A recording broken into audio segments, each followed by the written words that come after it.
I'm pleased to inform the House that present in the gallery today are former members and senators here to celebrate the 50th anniversary of being elected in the 30th Parliament of Australia.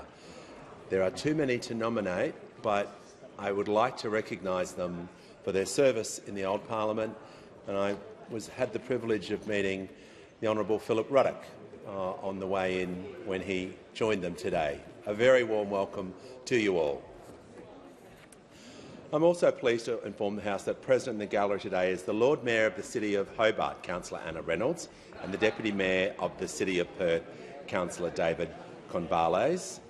I also would like to inform the House that present in the gallery today are participants of the Stephen Fitzgerald Scholars Program, hosted by the ANU Australia Studies Institute and the National Foundation for Australia-China Relations. On behalf of all members, I extend a very warm welcome, and I note that present in the gallery today is former member for Parramatta, Ms Julie Owens. On behalf of all the members, welcome back to Question Time.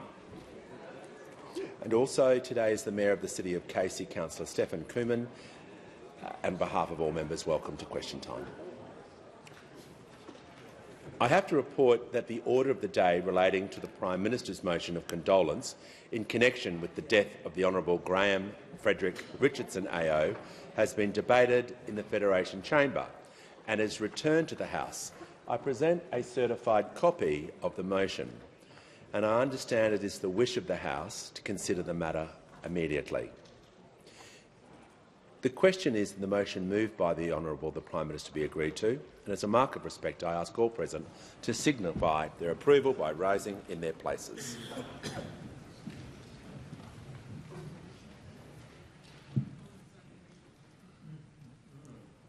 I thank the House.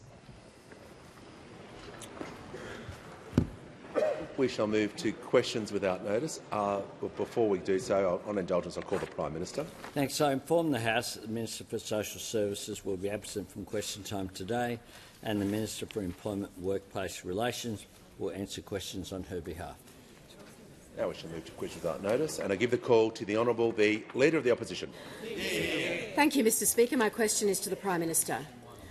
Next Wednesday marks the 4-year anniversary of the day that the Prime Minister promised to reduce power prices by $275 in 2025, a promise made almost 100 times. On the final sitting day of the year, can the Prime Minister finally give a straight answer and just admit that he misled the Australian people?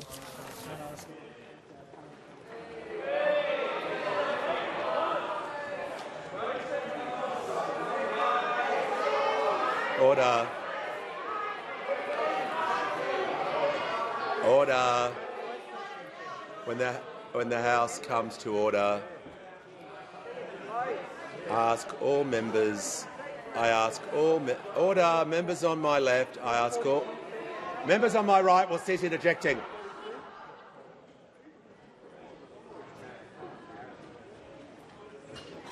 The member for Isaacs will cease interjecting.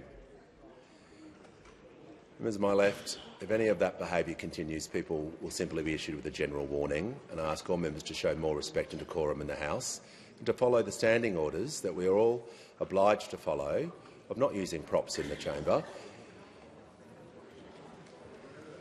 Prime Minister has the call. Mr Speaker, the once great party of the Liberal Party and the National Party reduced.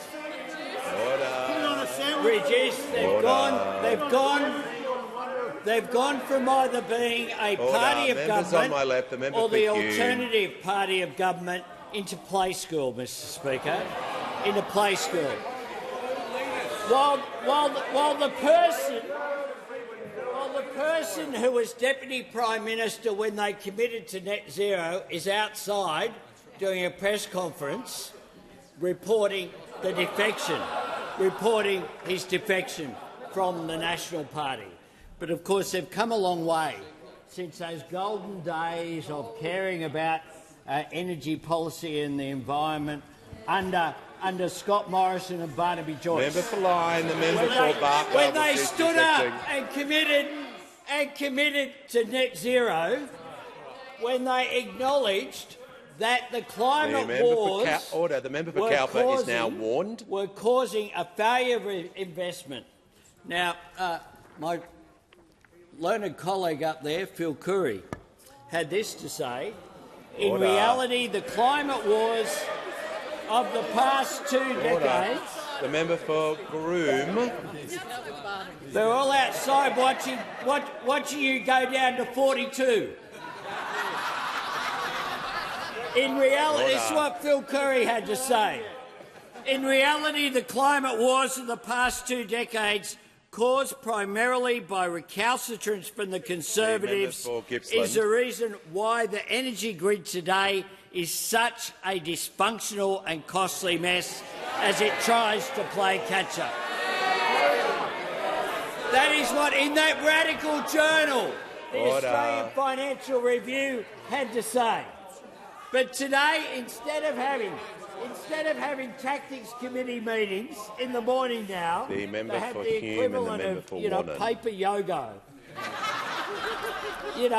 Trying to paper over the cracks in the coalition, where the Leader of the Opposition, who doesn't support the policy that she's been out there spruiking, but supports net zero and said she did from the day that it was adopted, when half of those opposite there support net zero, half of them don't, but where the National Party has proudly said that they are now leading, and they follow. This is what the Leader of the Nats said. This isn't the first time the Nats have set the policy agenda and the Liberals have followed. Indeed, that is right. Order. The Minister for Climate Change and Energy in the House comes to order. We'll hear from the Honourable Member for Gorton. Thank you, Speaker. My question is to the Prime Minister. How is the Albanese Labor government delivering stronger environmental laws that benefit our economy and protect Australia's unique natural environment? What have been the obstacles to reform? The call to the Prime Minister. Member for Gorton, who, of course, campaigned so strongly in the lead-up to the May election, even though some of those opposite thought it was a seat that was about to fall. But congratulations on the outstanding result. I didn't visit Gorton during the election campaign. I was busy in Deakin and Menzies. So I apologise for that for the member for Gorton. But this is a win for business, it's a win for the environment, and it's a win for the country. Delivering more investment, more jobs, more housing and more infrastructure, and safeguarding something that is a source of great national pride, our pristine natural environment.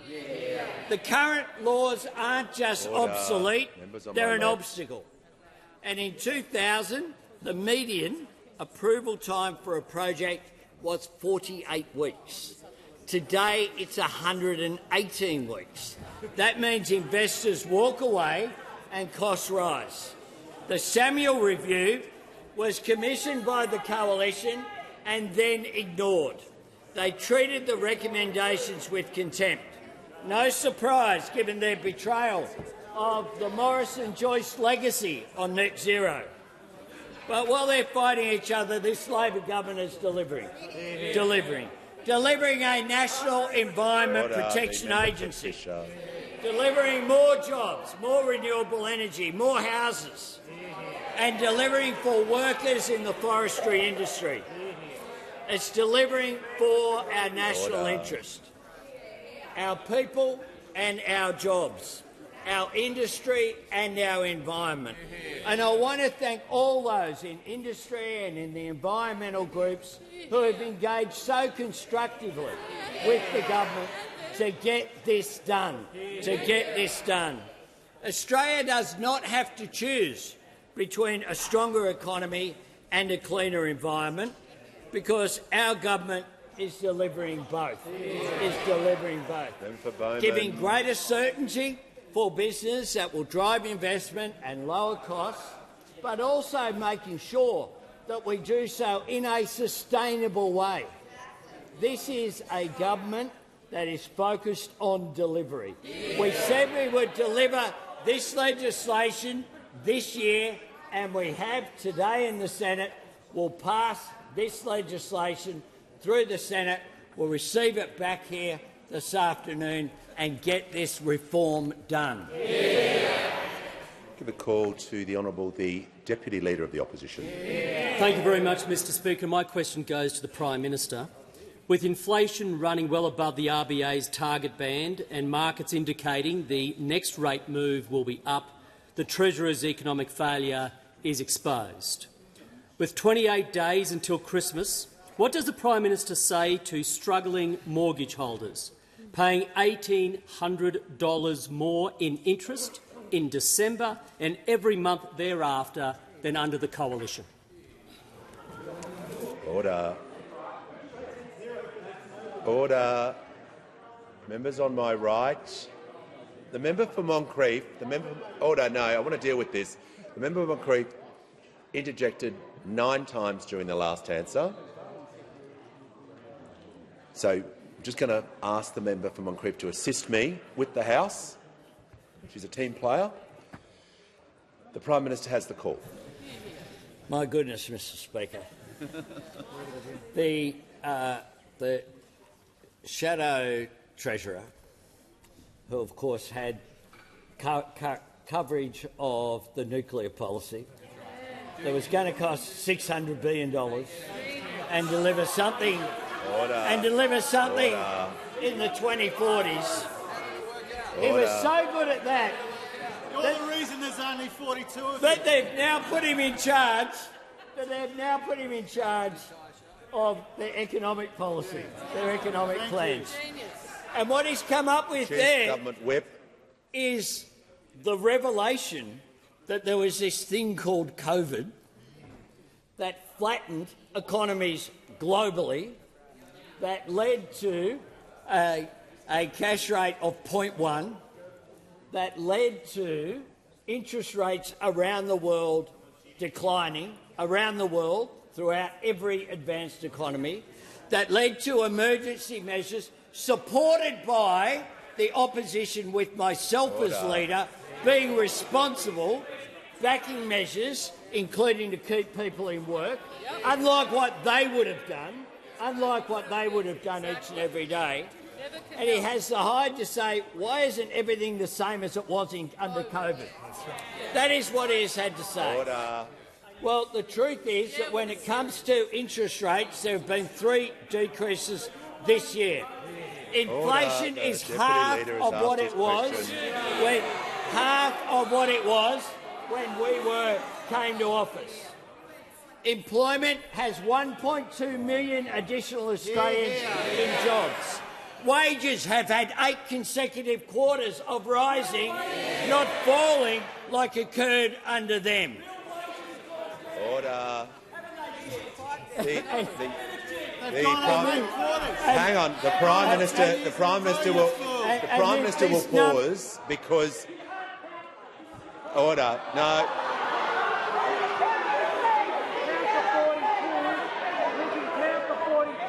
All right.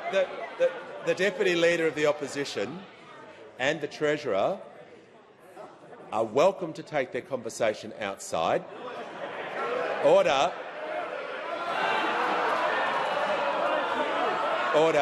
Well, the Deputy Leader is now able to leave the chamber under 94A.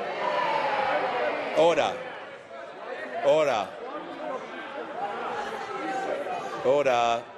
There is far too much noise. We're just going to take the temperature down. Prime Minister for the remainder of his answer. Say good day to the member for New England, Mr Speaker. I have to say good day. They're on 42, now they're at 41. We'll see if we can get him into single figures by 3, Mr Speaker. Because what we have been doing is cost of living measures to make a difference to people. Whether it's free take, lifting wages, making sure that medicines are cheaper, making sure across the board that people could see a doctor through the increased investment in Medicare, the urgent care clinics, the paid prac for nurses, teachers, social workers and midwives, the more than 1 million Australians who today have got registered and then will be receiving text messages in coming days to cut 20% off their student debt. All of these measures opposed by those Prime Minister's opposite. time has concluded. Give the call to the honourable member for Menzies. Thank you, Speaker. My question is to the Minister for Education. What is the Albanese Labor government doing to help Australians with a student debt? What has been the response? Give the call to the Minister for Education. Thank you, Mr Speaker, and can I thank my good friend, the mighty member for Menzies, for his question.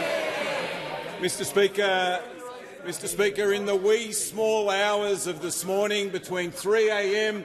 and 6 a.m, when I hope most of us were still tucked up in bed, something very big happened. 1.5 million Australians had their student debt cut by 20%. And next Thursday it's all going to happen again. Another 1.5 million Australians will have their debt cut by 20% as well. This is the biggest cut to student debt in Australian history. And to give you an idea just how big this is, for the average Aussie with a student debt, it means $5,500 off their back, off their debt. It's all automatic. You don't have to do a thing. Just wait for the ding. As the Prime Minister said, the text message will come next week. But it is important to know, Mr Speaker, why this has happened. There is one reason that this has happened, and that's because of this man here, because of this Prime Minister, because of this Labor Prime Minister, because he promised it, because he fought for it, because he believes in it, because he believes that young Australians deserve a break, and because millions and millions of Australians voted for it. And, Mr Speaker, as one very smart National Party MP said, or potentially former National Party MP said, quote, "My kids are paying off a university debt and I reckon they voted Labor." Well, I bet they did. I bet they did. But even now there are still members of the Liberal Party who think this is a bad idea. On Monday, the member for Goldstein described celebrating this as quote-unquote despicable. You've got to ask yourself, what sort of planet does this mob over here live on? It explains why there's now 42 of them over there, and why the seat that Tony Abbott once represented, or Malcolm Turnbull, or Julie Bishop, or Bronwyn Bishop, or Brendan Nelson, or Alexander Downer, or even Sir Robert Menzies himself are now located up there, because young Australians see them and they see through them, and they know that the Liberal Party no longer represents them. And they also know this, that it's this Labor government and this Labor Prime Minister that's cut their debt by 20%. Before order, the Manager of Opposition Business, I'd like to do some acknowledgements and some recognitions, if I can. Just ask the House to settle. I'm pleased to inform the House that in the Northern Gallery today are representatives of the Movember National Youth Action Council, who are here to raise awareness of the importance of youth members led by mental health initiatives. Welcome to our friends from Movember. Now I give the call to the honourable member for Fowler. Thank you, Speaker. My question is to the Minister for Home Affairs. Minister, my community would like to know, were you or any government minister at the airport when the ISIS-affiliated women, also known as ISIS brides, arrived back in Sydney in September? Give the call to the Leader of the House. No. Give the order. And the House comes to order. I'll hear from the Chief Government Whip. Thank you, Speaker. My question is to the Minister for Health. What actions is the Albanese Labor government taking to strengthen Medicare? Why is this government so determined to deliver better health care for all Australians after a decade of cuts and neglect? Call to the Minister for Health and Ageing. The member for Fisher will leave the chamber under 94A. No. Order. No. When people are asking questions, everybody should, particularly a former speaker, should absolutely know that sitting that close to me is the absolute red line. Members have got to be able to ask questions in silence for the respect of the parliament. Now I give the call to the Minister for Health and Ageing and the Minister for Disability and the National Disability Insurance Scheme. Thank you, Speaker, and to the member for Lawler for her question and her support for a stronger Medicare. There are now 29 Medicare bulk billing practices in her electorate, bulk billing all of their patients all of the time, as well as the Werribee Urgent Care Clinic that's seen almost 30,000 patients, Mr Speaker, and early next year a new endometriosis and pelvic pain clinic in Werribee as well, Mr Speaker. And this government is ending the year as we began it, Mr Speaker, focused on a stronger Medicare and cheaper medicines. In just the first sitting week of this year, the government announced a landmark women's health package, Mr Speaker, listing for the first time in decades new contraceptives and new menopause treatments, and since then already more than 550,000 Australian women have saved tens of millions of dollars at the pharmacy counter because of that decision, Mr Speaker. Just a couple of weeks after that, the Prime Minister announced the largest ever investment in bulk billing in Medicare's history, Mr Speaker, and already well over 1,000 general practices have gone from charging gap fees last month to bulk billing all of their patients this month, Mr Speaker, and that number is increasing every day. That same day, we promised more doctors into the system, and this year we've trained more junior doctors as GPs than ever before, and next year we'll break that record again. And just 2 weeks after that announcement, we announced 50 more Medicare urgent care clinics. 3 are already open, 47 will be announced before Christmas and will be open in the following weeks. And then, Mr Speaker, 4 out of 5 Australians will live within a 20-minute drive of an urgent care clinic. Open 7 days a week, extended hours and fully bulk billed. All you'll need to take is your Medicare card, Mr Speaker. And if that's not enough, Mr Speaker, 2 weeks after that, the Prime Minister attended the Guild conference and announced our latest wave of cheaper medicines measures, Mr Speaker, freezing the maximum script price for pensioners all the way to the end of this decade and slashing the maximum amount the general patients pay at the pharmacy counter to just $25 on the 1st of January, the same price it was way back in 2004, Mr Speaker. Mr Speaker, this was the most comprehensive health policy package any party has taken to an election since Bob Hawke promised to introduce Medicare in 1983, Mr Speaker, and we are delivering on every single thing that we promised, Mr Speaker, because for this party, for the Australian people, nothing is more important than a strong Medicare. The call to the honourable member for Latrobe. Thank you, Mr Speaker. My question is to the Minister for Climate Change and Energy. Under Labor, the number of Australian families on financial hardship claims has surged by nearly 50%. Australians, including families in my electorate of Latrobe, are hurting. What is the message from this minister, who works part-time, to more than 200,000 Australian families struggling to pay their power bills and cutting back this Christmas because of Labor's broken promise to bring down power prices? Give the call to the Minister for Climate Change and Energy. Thank you very much, Mr Speaker. I thank the member for the question, and my message to his constituents and to the people of Victoria is that we will continue to work without reservation to put downward pressure on energy prices by introducing more of the cheapest and most reliable and lowest forms of energy, Mr Speaker. And the fact is that in Victoria, The wholesale price of electricity in May 2022 was $233 a megawatt hour. It is today $77 a megawatt hour over the last quarter. The retail increase in Victoria that wasn't known for the 2022 election— The Minister will pause. The member for Cowper was warned within 3 minutes of starting the question time today, so the warning continues right through. It doesn't wear out. If you are on a warning, I don't know why this is so hard. Do not interject. It's pretty simple. So I'm going to ask you to leave because you've shown disrespect to the chamber. Just asking everyone to show a little restraint.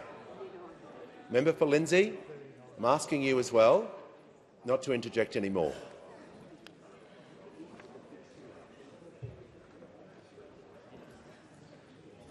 Minister, in continuation. Thank you, Mr. Speaker. The retail increase in Victoria that wasn't known before the 2022 election, which should have been known, was $61 for households and $270 for small businesses.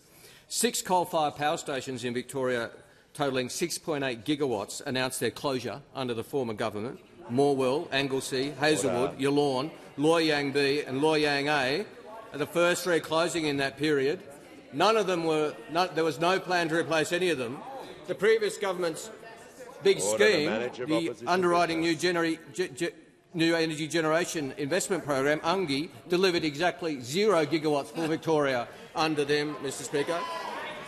By contrast, 4 gigawatts of renewables and 1.2 gigawatts of large-scale storage have been added in Victoria since May 2022. A further 2.8 gigawatts of renewables and 1.8 gigawatts of storage capacity in Victoria have been selected under our government's capacity investment scheme. So, under our capacity investment scheme, 2.8 gigawatts of renewables and 1.8 gigawatts of storage for Victoria. Under their UNGI scheme, 0 for Victoria. To be fair, 0 for everyone. But given the question was about Victoria, 0. And I'm very pleased to report, Mr. Speaker, that as of today, 139,629 Australians have installed a cheaper home battery,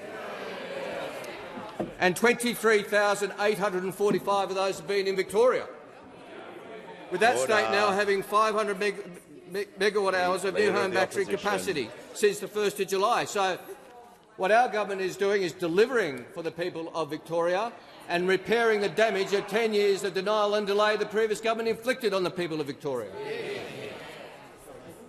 House comes to order. We'll hear from the honourable member for Bennelong. Thank you, Speaker. My question is to the Treasurer. How is the Albanese Labor government delivering tax relief for Australian workers, and how does that compare to other approaches? Give a call to the Treasurer. Thank you, Speaker. As a key member of the economics committees of this House and our caucus, the member for Bennelong knows that responsible economic management is a defining feature of this Labor government. Creating jobs, getting real wages growing again, rolling out cost of living relief. And tax cuts are a really important part of that because they recognise that when Australians earn more, they should keep more of what they earn as well.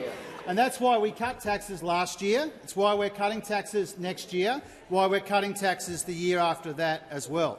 Every single taxpayer is getting 3 tax cuts because of this Labor government. That means we are returning bracket creep. We're getting average tax rates down. And it means a fairer tax system for workers and especially young people. It means about $50 a week back in the pocket of the average worker, Mr. Speaker.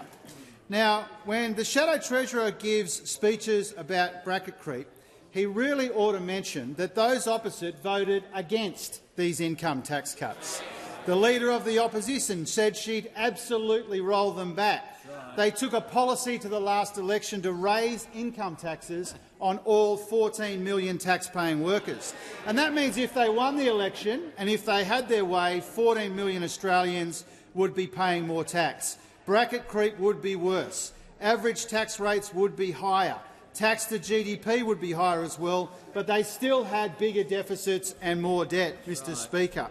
And that's why it's so extraordinarily dishonest and hypocritical that the Shadow Treasurer didn't mention any of these facts at the press club yesterday. No wonder nobody takes him or them seriously on the economy. They haven't changed a bit and they haven't learned a thing from the election. And I wanted to tell the House, Mr. Speaker, about something the housing spokesman from that side said yesterday. Get a load of this, Mr Speaker. In the Canberra Times yesterday I read, and I'm quoting, the Liberal housing spokesman said his party should focus on tax cuts for wealthier Australians. We should be looking to cut the top rate, he said. Frankly, lower-income earners often don't pay a whole lot of tax in this country. Well, they would be paying more tax if those opposite had won the election, and doesn't that just say everything, Mr Speaker? We are the party of lower income taxes and higher wages and less debt. They are the party of lower wages and higher taxes and bigger deficits. We are the party of responsible economic management, and they are a shambles, Mr Speaker. Now, whether it's our tax cuts and their approach to them, whether it's the historic reforms to the EPBC Act that the Prime Minister and Minister Watt and Minister Gallagher secured today, two things are really clear. We finished this year focused, united and delivering. They finished the year divided, divisive and in disarray. Call to the member for Parkes. Speaker, my question is to the Minister for Climate Change and Energy. Will the minister who works part-time apologise to Australian families and businesses for the government's broken promise to cut electricity bills by $275 by the end of 2025, a promise that was made almost 100 times? Give the call to the Minister for Climate Change and Energy. Well, thank you, Mr Speaker. I thank the honourable member for his question. He's from New South Wales, and the wholesale price of electricity in New South Wales in May 2022 was $320 a megawatt hour. Members on my left. For this quarter, it is $90 a megawatt hour. The retail increase that was hidden by then-Minister Taylor in New South Wales was $227 or 14% for households and $1,130 for small businesses. I wonder whether the member for Hume cares to apologise for hiding that increase before the last election, for deliberately hiding it from the Australian people. I could print out the instrument he signed to change the law to hide the increase and distribute it to the caucus. I'd need a lot of paper, not 40 but 94, but I could do it, Mr Speaker. And we could all hold it up, the instrument that the member for Hume signed to hide the increase in power prices before the 2022 election. 7 coal-fired power stations in New South Wales, totalling 11.3 gigawatts, announced their closures under the former government, including Liddell, Mount Piper, Araring, Bayswater and Vales Point B. And you know how many gigawatts Minister Taylor's UNGI scheme delivered for New South Wales? Member for Eden Minero's onto it. None, zero gigawatts delivered under the UNGI scheme. By contrast, Mr Speaker, 5.7 gigawatts of renewables, 1 gigawatt of large-scale storage and 1 gigawatt of firming gas has been added in New South Wales since May 2022. A further 5.4 gigawatts of renewables and 1.2 gigawatts of storage in New South Wales have been selected under our capacity investment scheme. That's delivery. That's what delivery looks like for the people of New South Wales. No, the member for Parkes, the minister was being directly relevant. You couldn't be more directly relevant reading facts and figures about the price of energy when he was asked about the price of energy. Order. Order. I've been crystal clear about points of relevance and taking points of order on relevance. If he was talking about something else, he wouldn't be directly relevant, but of course he was. Give the call to the member for Cunningham. Thank you, Speaker. My question is to the Minister for Housing, Homelessness and Cities. What is the Albanese Labor government doing to build more houses for Australians? Are there any risks to the delivery of these homes? Give the call to the Minister for Housing, the Minister for Homelessness and the Minister for Cities. Thanks, Speaker, and I thank the member for Cunningham for her question. We are so lucky to have her powerful voice representing regional Australia in our caucus, as are so many regional MPs behind me representing the Labor Party, Speaker. Now, Mr Speaker, we're in the middle of a housing crisis that's been cooking for 40 years, and the answer is we've got to build, build, build. But to build, we first need to approve. And for so many housing projects that we see around the country, it takes much longer to get approval to build a home than it does to actually build one. And this is one of the things that our government is working to change. So this is a really important day today, Speaker, as we take a big step forward in reforming Australia's broken environmental laws. Speaker, Australia's new environmental laws will reduce approval times for housing, in some cases from years down to weeks. A faster yes and a faster no to give home builders the certainty that they need. Now, those opposite continue their yapping as usual about the views of industry, but I want to let them know that the Property Council have come out fiercely supporting these changes today. They said these new laws give businesses greater certainty, support better environmental outcomes and speed up housing supply. Now, Speaker, housing remains a really important challenge for our country, but there are some great green shoots of progress that we're starting to see. Speaker, you know our government's delivering 55,000 much-needed social and affordable homes. We've got building approvals in Australia today up 15% on where they were a year ago. We've got 1 million households around the country benefiting from our 50%, almost 50% increase in Commonwealth rent assistance, and we've now seen 59,000 construction places taken up as part of Fee Free TAFE. Now, Speaker, I was asked about risks to delivery, and there are many, not as many as there were earlier today, Speaker, but they sit opposite me. Those opposite had a prime opportunity to use the power that they have in this parliament to help us fix Australia's environmental laws. But what did they do instead, Speaker? They decided to be completely irrelevant and focus on their favourite activity, which is undermining each other at every single turn. Now, Speaker, we have got an opposition so divided they are organising separate clashing drinks events for different leadership contenders. My support sits with the member for Lindsay, Speaker. Yeah. Members on my right, the member for Reid is now warned. Well, we can just hear from the Manager of Opposition Business. Yeah, just on relevance, Speaker, the Minister was asked about housing, and she's not addressing housing at the moment. New South Wales built less houses this year than last year, so maybe she could get back to the topic. Minister, the Minister was asked, are there any risks to the delivery of these homes?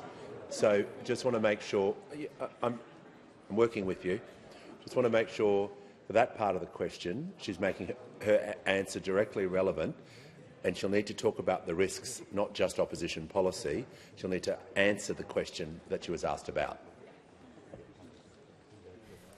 Thank you, Speaker, and I think it shows very clearly part of the problem, that those opposite can't see the massive division that they bring to this parliament every day and the risk that that poses to good government across our country. Now, Speaker, we have seen something extraordinary happen today, which is even the member for New England calling it quits. And when Barnaby thinks there's too much drama, Speaker, you know the wheels are really falling off. Speaker, we're focused on delivering. And the Minister will also refer to all members by their correct titles. Order. I'll give the call to the member for Wannon. Thanks, Speaker. My question is to the Minister for Climate Change. This week the Minister said he was, and I quote, focused like a laser on energy prices. Minister, when will Australians see a $275 reduction in their retail power bills?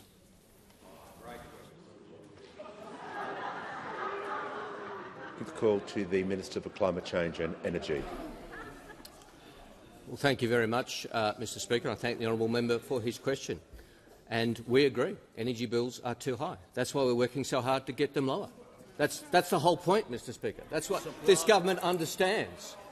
This government understands, and we're doing that by introducing more supply into the system, reversing the situation where 4 gigawatts of dispatchable power left the grid and only 1 gigawatt came on, reversing that, making sure more energy is connected to the system, providing short-term bill relief in the meantime, something we've done 3 times, the honourable member opposed 3 times. So it takes some gall, Mr Speaker, to oppose energy bill relief and then come in here and demand that energy bills should be lower. We recognise that energy bills are too high. We recognise there's more work to do to see that 30%, roughly 30% reduction in wholesale prices in the last quarter flow through to bills. Australians aren't seeing that yet in their bills. We want to see them receive that as soon as possible. That's why we're reforming the default market offer. That's why we're introducing Solar Sharer, so that as many Australians as possible get access to 3 hours free electricity in the middle of the day. I mean, you've got to be pretty negative to oppose free electricity in the middle of the day, but they find a way. They're actually opposed to Australians having the right to free electricity. I mean, that's how negative those opposite have become. I mean, I know how hard it is in opposition. We get it. We know it's tough, but at least find something you can support. If you can't support free electricity, what can you support? The minister's concluded his answer. Give the call to the member for Hasluck.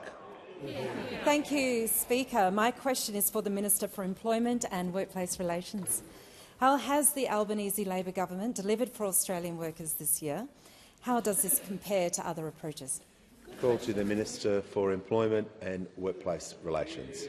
Well, thank you, Speaker, and I'd like to thank the hard-working member for Hasluck for her question.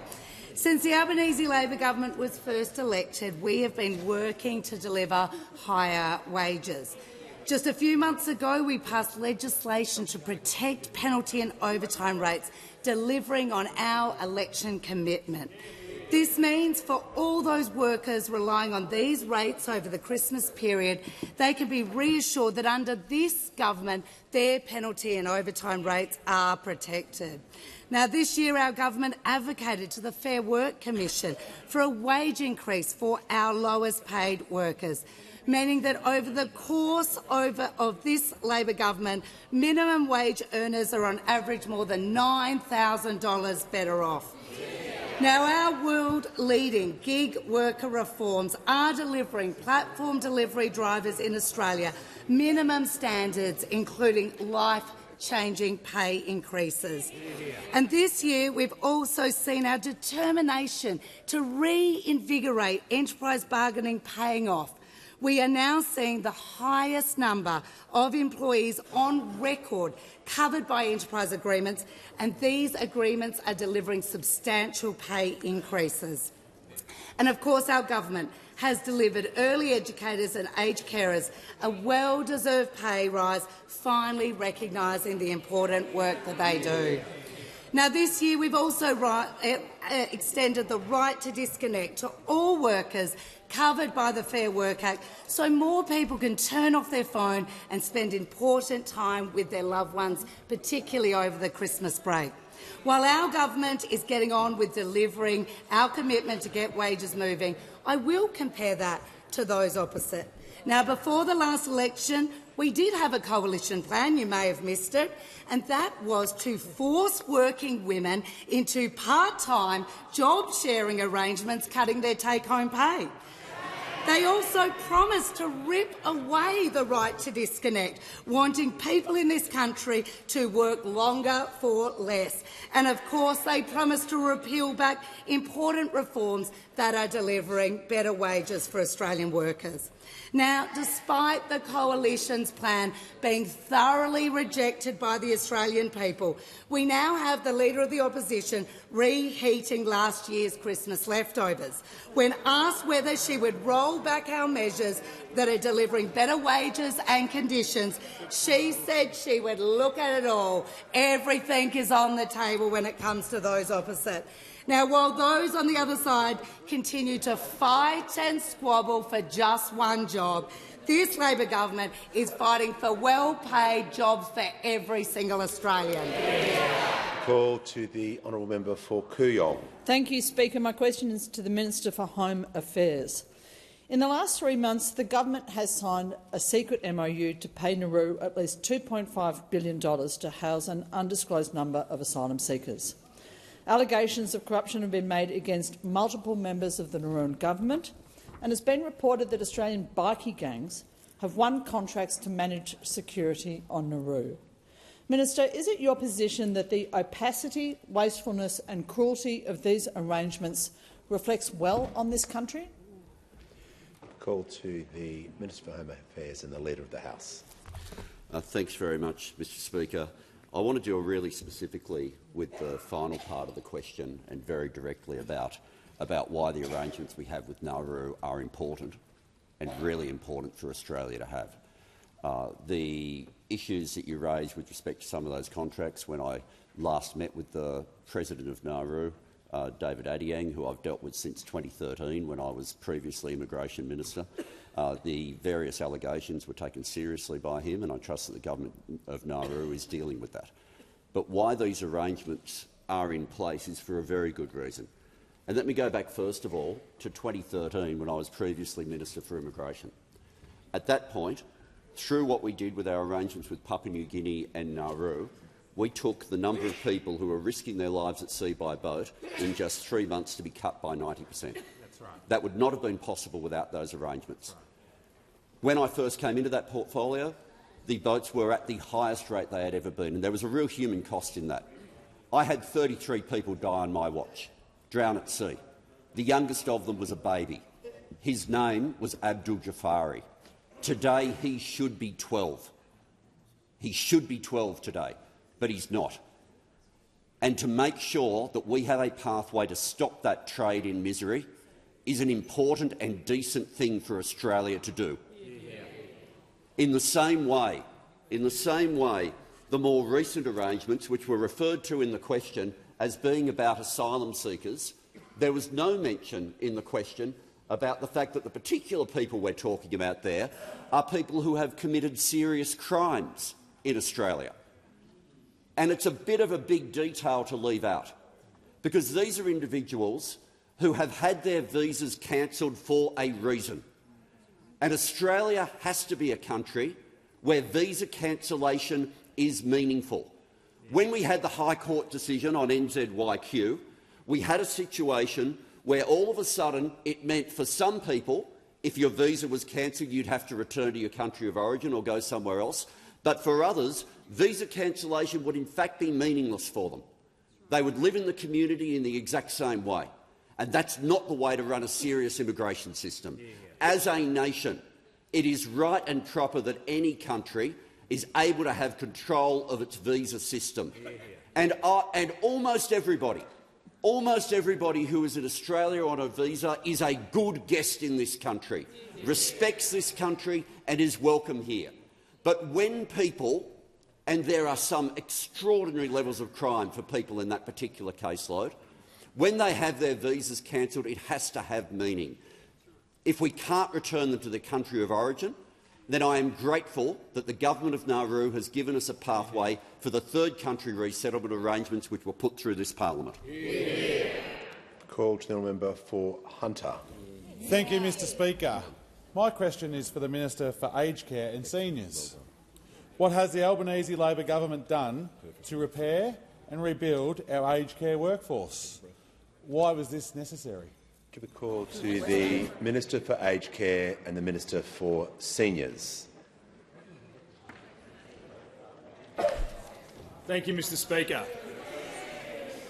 I thank the member for Hunter for his question, and I thank him for the work that he's doing improving the health of men all across our country, including through his most recent and certainly most successful hair removal experience. Speaker, when we came to government, we inherited an aged care sector crippled by a decade of neglect, a workforce stretched to breaking point, wages that failed to reflect the skill and professionalism of the job, and a system held together only by the dedication and sheer hard work of its workforce. And, Speaker, let me say this clearly. Aged care workers are the backbone of our system. They are skilled, compassionate professionals who show up every day for our loved ones. They deserve a government that shows up for them, and that's exactly what this Albanese Labor government is doing. While those opposite spent years fighting among themselves, dividing, delaying and denying the Royal Commission's most urgent calls, we got on with the job of rebuilding the workforce that older Australians rely upon. We've delivered the biggest pay rise in the history of aged care. So far, 4 rounds of fully funded pay rises recognising aged care work as the professional, essential work that it is. Today, the average registered nurse is making $28,000 more than they did before, meaning the award has increased by about $550 a week. These are life-changing numbers, there is no better cost of living help than a pay rise. Valuing workers isn't just good policy, it's how you deliver better care. Speaker, we've also made 24/7 nursing and aged care homes a reality. Getting nurses back into nursing homes is now a legislated requirement met by nearly every facility in the country. We've introduced mandatory care minutes and strengthened regulations so every older person receives the safe, person-centred attention and care that they're entitled to.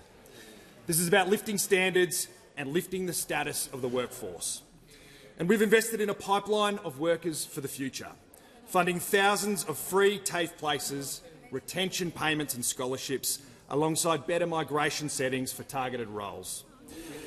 Mr Speaker, workforce shortages don't vanish overnight, but the difference is this. We have a plan, and we're delivering it side by side with the incredible aged care workers who make this system run, not at their expense. And after a decade of division and drift, we're delivering renewal.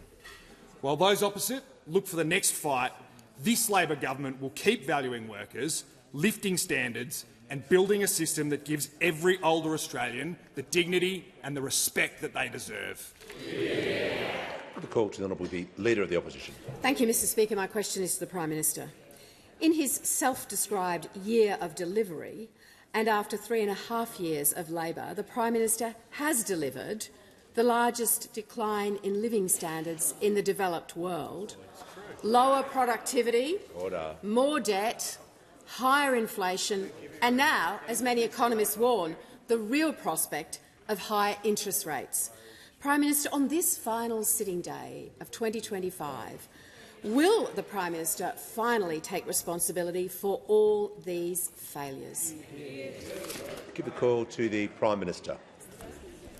Thanks very much, Mr Speaker. We have, of course, reduced debt, reduced the interest that would have been paid on debt, because we turned their budget deficits into a budget surplus in our first year. We turned their budget deficit into a surplus in our second year and produced a reduced deficit in our third year. Our economy is growing very unusually across the developed world. We have had 0 quarters of negative growth. Inflation is down to half of what it was under those opposite. Interest rates have come down 3 times this year. Wages have increased 8 quarters in a row. They're growing at the fastest pace since 2012, the last time Labor was in government. We had the lowest average unemployment rate of any government in 50 years. 1.2 million additional jobs, 3 out of 5 full-time and 4 out of 5 in the private sector. We have the smallest gender pay gap on record. We have fewer days lost to industrial disputes compared with those opposites. We have a record number of small businesses. We have solid business investment, and we've delivered a tax cut for every taxpayer, which, combined with the wages growth, means that people are earning more and keeping more of what they earn. Those opposite want people to work longer for less. If they had their way, wages would be going down. People would not be able to work from home. Tax cuts would not have been delivered. That was their platform that they went to the election on, and they managed to combine all of that with higher deficits. Higher deficits is what they proposed. We've rolled out cost of living relief for every single household in energy bill relief, cheaper childcare for 1.1 million families, cheaper medicines that have saved Australians more than $1.5 billion, free TAFE for 725,000 enrolments, the largest increase in rent assistance in 30 years, student debt relief for more than 3 million Australians, all of it opposed by those opposite, all of it opposed by a coalition that's just too busy fighting each other to fight for Australians. Give the call to the member for Dixon. Thank you, Speaker. My question is to the Minister for Communications. What threats does Australia's social media minimum age law face, and how is the Albanese Labor government fighting to put parents and kids before platforms? Call to the Minister for Communications and the Minister for Sport. I thank the member for Dixon for her question and for her ceaseless commitment to fighting for Northside parents and Northside children. Mr Speaker, exactly 1 year ago today, Parliament responded to a call from more than 120,000 Australian parents fed up with the predatory grip of social media that it had on their children. Parliamentarians of all stripes, Mr Speaker, put politics to the side and came together to prioritise the safety and the well-being of our kids. In doing so, we sent a strong message to Australian families. We hear you and we've got your back. And we've sent a stronger message to the social media companies. Time's up. Over the past 12 months, the Albanese Labor government has been focused on delivery, tabling the rules, publishing the regulatory guidance, working with platforms to ensure compliance and delivering a national awareness campaign to help prepare parents, carers, teachers and students.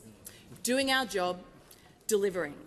And we stand ready to defend any legal challenges that come our way on behalf of the 120,000 Australian parents who asked us to pass this law and to protect their kids from the harms of social media. But, Mr Speaker, while Labor delivers, the threats to these laws have come from parliamentarians who voted for these laws to happen. Mr Speaker, for the past 6 months, the Shadow Minister for Communications and her far-right co-conspirators have done everything they can to erode trust in the law they passed.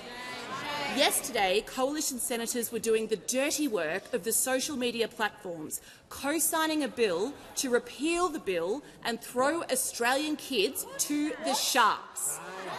They are dog-whistling about needing a digital ID to access social media, despite the fact the Senate passed a coalition amendment which prohibits platforms from requiring ID, and with any company caught forcing users to hand over their ID facing fines of up to $10 million. And in a cosmic sign of events to come, Mr Speaker, yesterday the Shadow Minister for Communications threw her previous coalition leader under the bus, saying that in hindsight she probably would not have supported the law. What? There's a predictive text feel to their chaos, Mr Speaker, but we will not accept that chaos misleads young Australians.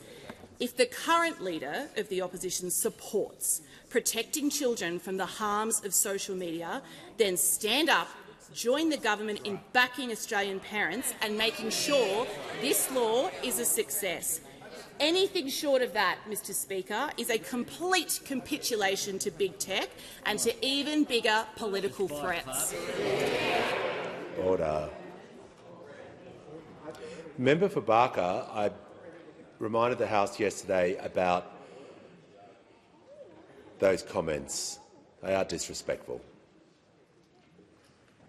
Give the call to the member for McKellar. Thank you, Speaker. My question is to the Minister for Resources. Minister, more than 80% of Australia's gas is used for exports, tripling domestic gas prices and doubling electricity prices. In 2011, Santos's Gladstone LNG joint venture signed export contracts despite not having sufficient gas reserves, forcing gas to be diverted from the domestic market. Can the minister confirm that this egregious export contract will not be extended beyond 2031 when it expires, as recommended by the ACCC? Call to the Minister for Resources and the Minister for Northern Australia. Thank you very much, Mr Speaker, and I thank the member for McKellar for her question. I refer to the contents of that question. As you would be aware, as a member would be aware, the government is undertaking review of the gas market, and the intent of this review is to carefully examine how our gas policies work for our economy as part of the all-important energy transition, which I know the member supports, unlike those opposite. The review is examining the effectiveness and coherence of existing regulatory mechanisms to identify improvements with the aim of creating a long-term, stable regulatory environment. The Minister for Climate Change and Energy and I have been working closely on this for some time. It is nearing its conclusion, and we will speak more about that in due course. It is helpful to answer your question to go through the guiding principles around the review. To secure supply of gas for Australians is a very important objective, to support the transition to net zero, and of course that Australia will remain a reliable trading partner, supporting energy security in countries like Japan, Singapore, Malaysia, but of course the Republic of Korea as well. In relation to KOGAS and Gladstone LNG, I would note that KOGAS is a co-owner of GLNG and indeed has invested $1 billion into the Queensland economy to build that facility. The arrangements you speak about expire in 2031, and all I can say about those arrangements is that whatever arrangements occur at that time will have to meet the obligations and requirements under Australian law. Give a call to the member for Ford. My question is to the Minister for Infrastructure, Transport, Regional Development and Local Government. What is the Albanese Labor government doing to deliver the infrastructure Australians need? What other approaches to infrastructure are there? Call to the Minister for Infrastructure, the Minister for Transport, Regional Development and Local Government. Thank you very much. And can I thank the member for Ford for his question? I always love visiting your part of the world. Queensland's beautiful beaches are ready-made, but we do know there's work to do on the roads and rail across the state, and our government is delivering. For decades, it's been clear to anyone who sat in the traffic jam next to Movie World that a north-south alternative to the M1 is required. Over 210,000 vehicles routinely use the M1 on the busiest days between Coomera and Nerang. Now, I'm pleased to share that the fix is here. The Coomera Connector is coming. The new 4-lane, 4-kilometre section of the Coomera Connector, which will be inventively named the M9, will provide a vital alternative route to the M1 for locals between Coomera and Helensvale. I look forward to opening this much-needed project with my good friend Minister Brent Mickelberg and the member for Ford next week. I'm proud to be working with Brent on our $7.2 billion investment in the Bruce Highway, with construction already getting underway. The Beef Roads, where work has finally started. We've finally got that project off the ground, upgrading key cattle freight routes across central Queensland. Construction on the Rockhampton Ring Road, where we had to put millions of dollars more in to deliver because it was shortchanged by those opposite. Only Labor delivering the Rockhampton Ring Road and the Mackay Ring Road, two massive projects being delivered by a federal Labor government in partnership with the Queensland government. And planning is underway for rail improvements between Logan and the Gold Coast and better rail links to the Sunshine Coast, where work is already underway, upgrading the rail between Berribum and Nambour. Now, Minister Mickelberg and I also worked with the Brisbane City Council to deliver Brisbane Metro, and all three levels of government are now collaborating on the business case to see it expanded even further. It's a new way of doing business between federal and state governments. We actually work together. I know that is a foreign concept to those opposite. We work with our state colleagues. When they were in government, they didn't just fight with each other, they also antagonised the states. They call West Australians cavemen. They talked down premiers who disagreed with them. They cut funding to projects, key projects like Brisbane's Cross River Rail. Really, it's been only a Labor government that's really invested significantly in Queensland.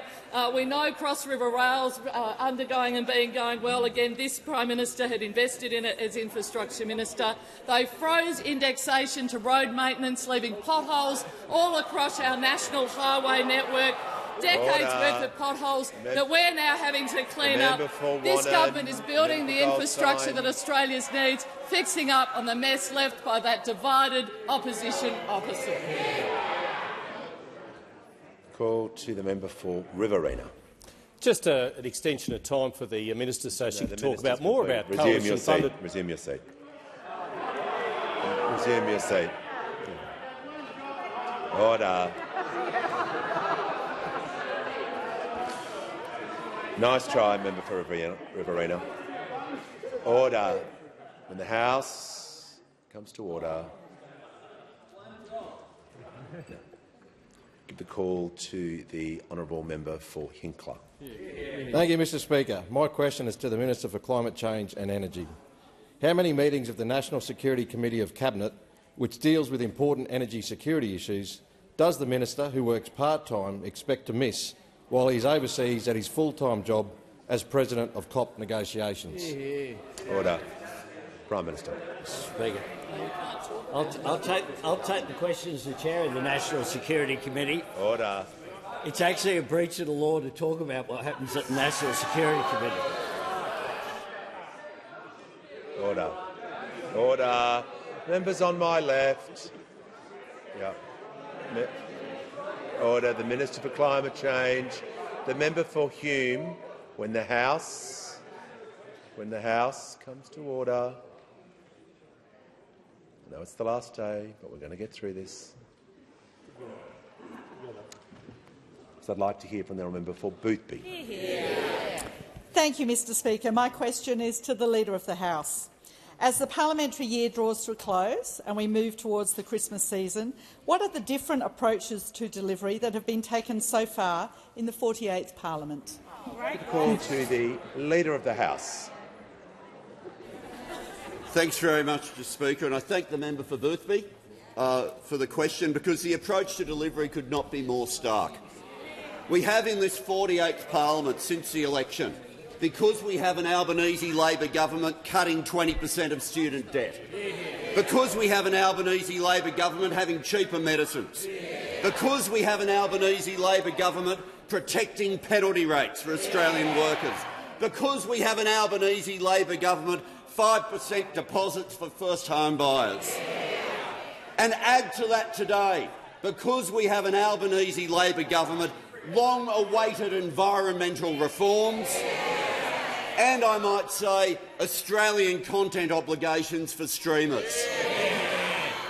But that approach to delivery, which is you see in the work of the parliament, for other members of parliament the approach to delivery would be better represented at Christmas time by the movies that people watch at the end of the year.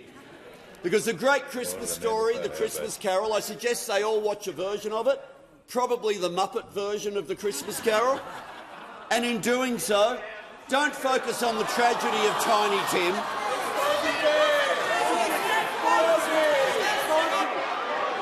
Order. We're just members on my right. Order. The ministers on my right. Just allow the Speaker to deal with this matter. The Leader of the House can resume his seat. There's only one point of order that you could be raising on, but I'll give you the benefit of the doubt. The member for Wannon. It's on relevance. This is about delivery. Now, you could talk about delivery.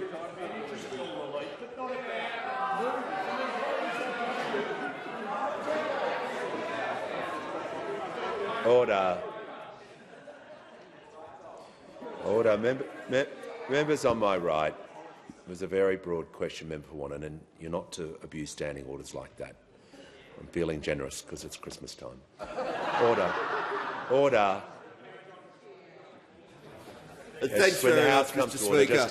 the Leader of the House will continue. Christmas Carol, they should watch out for the ghosts of Christmas past, because we had two of them today. The ghosts of Christmas past, where their former Prime Minister, referring to Liberals today as insane conversations about energy, where he said energy policy should be determined by engineering and economics, not ideology and idiocy. But the other ghost of Christmas past, the member for New England, who was the deputy to Malcolm Turnbull, has decided to declare today that he will refuse to join any political party that will have him as a leader. Order. Just the Leader of the House. We've got a minute to go, but I just ask you to the Leader of the Opposition. Mr Speaker, following on from your frequent rulings, my point of order goes to the Order of the House. This garbage is out of order.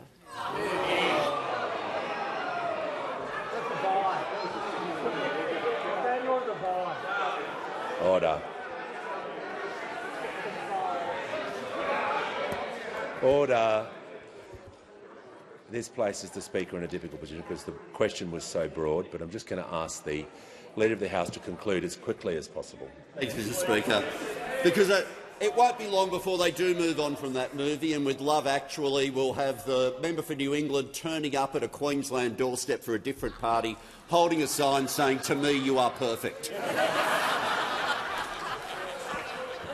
But the Leader of the Opposition, while those opposite are watching whatever they're watching, the Leader of the Opposition can spend that time watching Home Alone. Has the Leader completed his answer? Order. Order. When the House comes to order, we'll hear from the member for Curtin. My question is for the Prime Minister. The average house price has gone from 4 to 9 times the average income in the last 25 years, locking younger Australians out of a home. If this government is trying to address the housing affordability crisis, are your policies aiming to increase, plateau or reduce house prices? Call to the Prime Minister. What we're doing, the member for Curtin, is increasing supply. So what we want to do is to provide on my left, more social and public housing, point number one, and that's what we're doing through our Housing Australia Future Fund. That's what we're doing through Housing Australia. We're, in addition to that, trying to provide more private rentals, and we're doing that through our Build to Rent incentive as well. Something that was blocked in the Senate by the Coalition, stopping that occur when the Coalition and the Greens combined to be the Coalition. Order. We've dealt with this matter before. The Prime Minister was referring to the Coalition as in a collective group rather than the Coalition.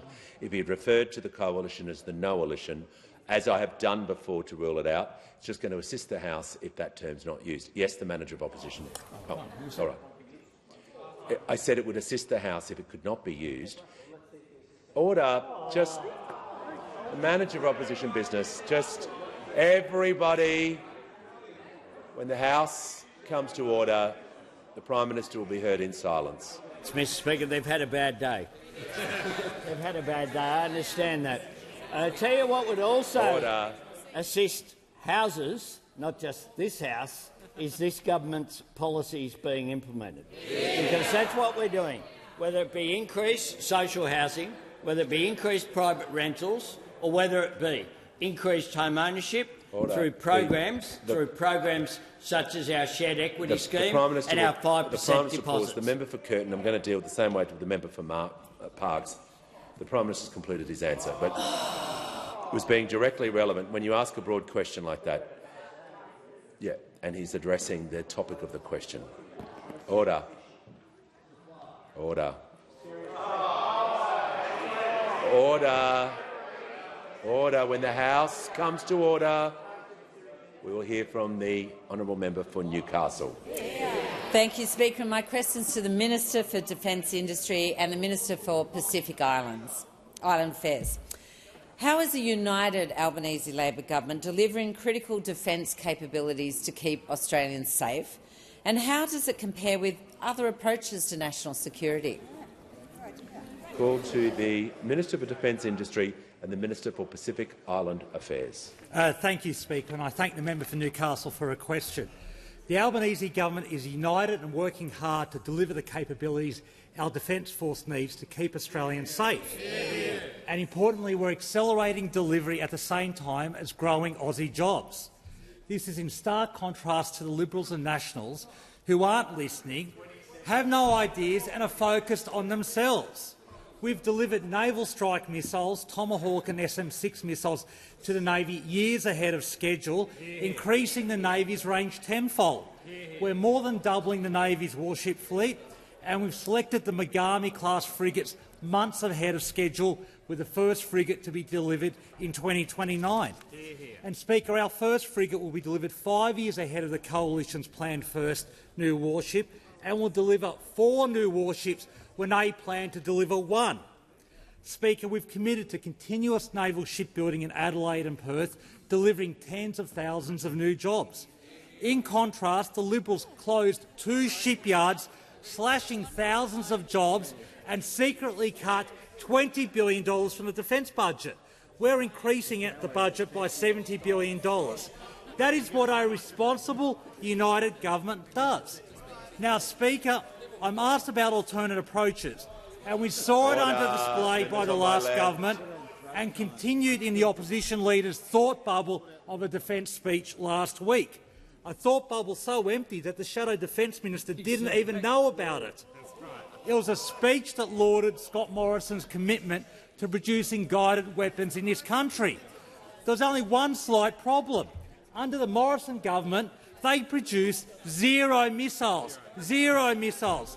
The only thing they produced was media releases. I've got news for the opposition. You don't defend the nation with media releases or Top Gun music. In contrast, we're building 2 missile factories and we'll be producing missiles by the end of this year. That is what a united government does. The other insight of the opposition leader was that we need to invest in drones and autonomous systems, and I couldn't agree more. And that's why we've allocated over $10 billion to do that, and that's why we're repairing the damage her government did when they cancelled the country's only armed drone project. By contrast, we've built the Ghost Shark factory, growing hundreds of jobs in Sydney and delivering to the Navy. The truth is, Mr Speaker, we're getting on with the job of supporting the ADF, growing the defence industry workforce. Only one side of the parliament can be trusted with national security, and it's sitting right over here. The call to the honourable member for Durack. Here we are. Thank you. My question is to the Minister for Climate Change and Energy.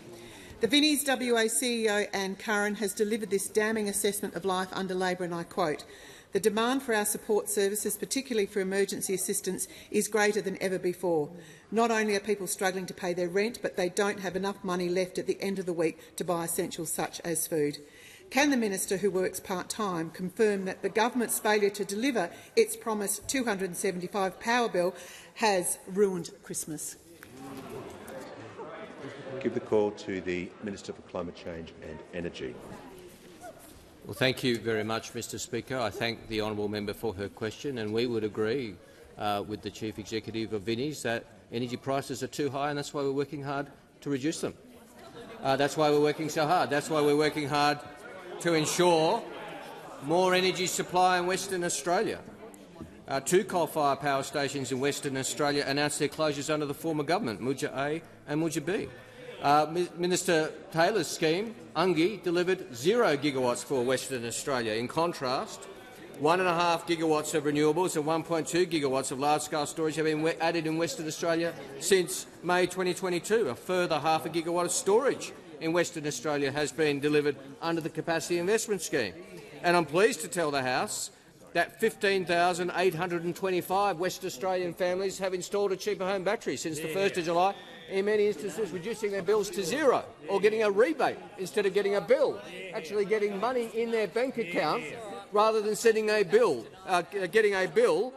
Now, that is the difference that delivery makes. We have much, much more to do. We intend to keep going with that task to repair the 10 years of delay, denial and dysfunction of those opposite. Give the call to the member for Macquarie. Thank you, Speaker. My question's to the Prime Minister. How have the government's EPBC reforms been received? Give the call to the Prime Minister. I thank the member for Macquarie for her question, and of course she represents a beautiful part of Australia, the Blue Mountains, that is such an important part of our environment that links in the urban community of Sydney with the magnificent Blue Mountains area. And indeed, Graham Samuel, the person who was commissioned by the Liberal and National Party government, they chose to commission the report, they ignored it, but finally it's taken a government to put it in place. This is what he had to say today. "The summation of my position now is one of relief and total elation. because at long last, after just over 5 years, the review recommendations are being implemented in total. What we've got now is progress. That is what Graham Samuel had to say. The Association of Mining Exploration Companies said this: AMEC has been working to support the best deal possible, and this is it. Went on to say the agreement finally unlocks progress on reforms industry has sought for as long as anyone can remember. The minerals industry will be a primary beneficiary of these changes. The Australian Industry Group: EPBC reforms strike the right balance between development and the environment. The reforms before Parliament to fix our primary environmental laws, while not perfect, provide much-needed clarity for essential development and necessary protection for our environment. The Property Council of Australia: this reform ends years of uncertainty and delivers the most significant overhaul of environmental laws in a generation. They give business greater certainty, supports better environmental outcomes and speeds up housing supply. The Housing Industry Association: these reforms will make a marked difference in turning the dial on fast-tracking new approvals and clearing the massive backlog of approvals awaiting the green light. Dr Ken Henry: the Australian Parliament has done its job and restored national leadership to environmental protection and repair. Urban Development Institute of Australia: the progress of the Environment Protection Reform Bill 2025 signals that critical and long-awaited reform is finally underway. Mr Speaker, we made it very clear we wanted to negotiate across the board. Unfortunately, the rabble opposite couldn't get their act together, but we have got this done.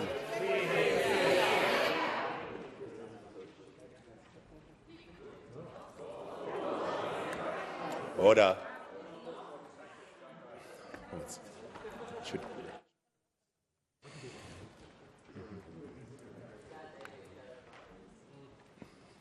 We're just dealing with the order of questions. Yeah. Yep. We'll deal with this. We're just due to an earlier question time last term. We had to rebalance the last couple of weeks. We just balanced the number of questions, in which I've done. I'm just drawing attention to the House's sessional order of the changed order that was done with respect to when we got to this number of questions with the crossbench. Yeah, and we did rebalance that process, so I'll go to the crossbench now. Order. No, they have indicated, but we just had to do some work to work with the House, and we've done that now. Give the call to the honourable member for Wentworth. My question is to the Prime Minister. Many constituents complain to me that question time is not answer time, and that is driven by the standing orders that don't actually force real answers from the government. That they say to me that it means that we don't hold the government to account in the same way that they expect us to in this House. I ask the Prime Minister, have you considered reforming question time to give a greater expectation of answers and a narrowing of relevance so we can get better answers in this House? Give the call to the Prime Minister. Question to you, but I'll see if the Leader of the House, that was a job I used to have, might want to add to the answer. Members on my but left. One of the things that has improved, I think, the reforms that have been placed in the Parliament while I was Leader of the House is a limit on time. That wasn't always the case. Limit on time in asking the question and a time in answering the question as well. One of the things you might notice as a member for Wentworth is I draw your attention to the time on the clock.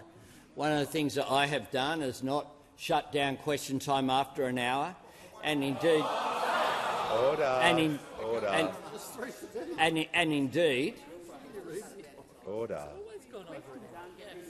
indeed, if those opposite want me to shut it down in an hour, I'll take that on board. But what I have done is make, on average, questions every single day I'm here. Every single day All my ministers are here, and we are actually the most accountable parliament. Order. We are the most accountable parliament in the world. In the world. Most parliaments on the G20, if I speak about President Paboa has not answered a question, Prime Minister Modi has not answered a question. In the United Kingdom, the Westminster system upon which we're based, there is Prime Minister's question time for 1 hour once a week, and the questions are on notice. On notice. Order. Members on my left, just come to order. On notice. There is no parliament in the world in which a government is more accountable than this government, and Australian governments of both persuasions. That is just a fact across the board. And one of the things that we do is to make sure as well that we've ensured that standing orders have been amended so that the crossbenchers get a fair crack. That's something that we have done, and this question is an example of that. The call. No, it goes back to the government. Order. Order. Members on my left. We'll hear from the honourable member for Melbourne. Thank you, Speaker. My question is to the Prime Minister. How is the Albanese Labor government delivering for Australians, and what other alternatives to our government's action? The call to the Prime Minister. I thank the member for Melbourne for her question. It's been a delight to visit the member for Melbourne's electorate, including to go on the first journey of the Melbourne Metro that will make such a difference to the entire system of Melbourne, because what it will do is open up the capacity of the entire network, and it opens on Sunday, and I know that there'll be a huge celebration there. That was something that we in government put $3 billion into that was ripped out by the former government. But what winning successive elections enables you to do is to deliver on the commitments that you put to the Australian people. And since May 3, we have been focusing on delivery. A stronger Medicare, higher wages, more secure jobs, making sure that people earn more and keep more of what they earn. We have been going through one by one and ticking off the legislative commitments that we have made to deliver for the Australian people. 3 million Australians having their student debt cut by 20%. 16,000 first home buyers into their own home using a 5% deposit. Another 21,000 social and affordable homes on the way through the HAF. Tax cuts for every taxpayer next year and the year after. More than 130,000 Australians benefiting from batteries to make sure that the solar power from their roofs gets stored and their bills are decreased. The member for Wannon. Higher wages, free TAFE, paid prac and incentives for construction apprentices. 50 more urgent care clinics. One in my electorate will open next month, at last. I thank the Minister for the final recognition of the electorate of Greenlow. More bulk billing GPs. And when we meet next year in February, the 1-800 Medicare will be up and running, and every Australian will have access to cheaper medicines that come in January. That is delivery in action, making a positive difference to people's lives. We define ourselves by what we are for. Those opposite define themselves by what they are against, usually each other. But even when they combine and make a decision, it's what they're against. They're against net zero, they're against our environmental reforms, they're against all these measures, they're against tax cuts, but they can't say what they are in favour of. When they're fighting each other, they're fighting against what Australians deserve. And on that note, Mr Speaker, I ask that further questions be placed on the notice paper. Order. We've just got a little bit of work to do, members, before we leave. And before I call the Leader of the House and the Prime Minister and do the Leader of the Opposition with some valedictories, some end of year. Sorry, no, I meant at the end of year. No, for all of us to do the end of year comments. I just want to inform the House that present in the press gallery today is Steve Quick, who's retiring after almost 4 decades in the Federal Press Gallery, remarkably working for the same company, Channel 7, for his entire career. Steve began his career as a camo in 1988 at Old Parliament House, working his way up to eventually run the Channel 7 Bureau at Parliament House alongside his colleague Mark Riley. I understand that Steve is highly respected in the press gallery by his colleagues and will be greatly missed. On behalf of the House and all members, I thank Steve for his service and wish him all the best for his retirement. And on indulgence, the Prime Minister. Can I join with you, Mr Speaker? We had Steve Quick along with his colleagues from the gallery at the Lodge last night. And there his colleagues presented him, or got me to present, the work that they'd done of putting together a compendium of which there were handwritten messages expressing their love, in some cases, for Steve and for the extraordinary work that he has done. Steve has been in the gallery since 1988. He has been at 7 the entire time, which is quite an advertisement for 7, it must be said, when you had that longevity and consistency with one employer. I know that in that time he has trained his camera on 9 Prime Ministers. He has covered 13 election campaigns and around 40 budgets in different ways across that period. And I think after all that, Steve has well and truly earned a wonderful retirement. I must say, Mr Speaker, one of the things about the pictures and coverage that goes into the lounge rooms or is read in newspapers for the still pick operators is that quite often they don't get seen, unlike the Mark Riley, of course, is the most prominent of the Channel 7 presenters. But the work that they do behind the scenes is just as important. And one of the things that I've found is the unequivocal courtesy and respect that every single camo in this building has, whether they be the still photographers or the people who shoot moving pictures and record us. They are incredibly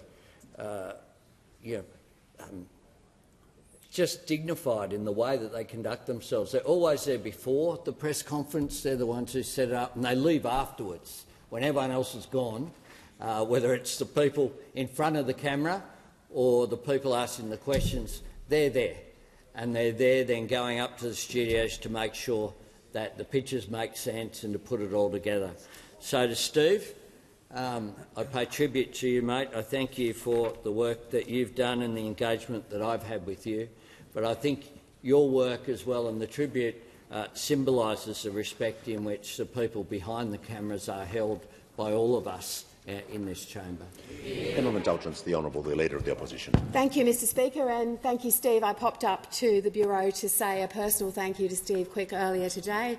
I did notice that he had a Liberal mug on his desk with "Stronger Economy, Stronger Coffee" written on it, which I thought was very appropriate, and I associate myself with the mug, Mr Speaker.